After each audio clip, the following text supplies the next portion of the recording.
ikaw. Salamat sa liwanag mo. Muling magkakakulay ang Part 2, part 2.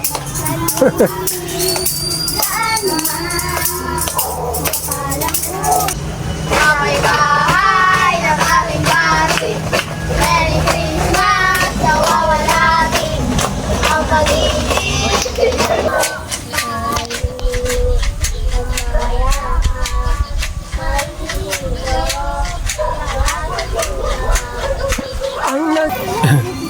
Ay, 10 bucks lang daw. Thank you. Thank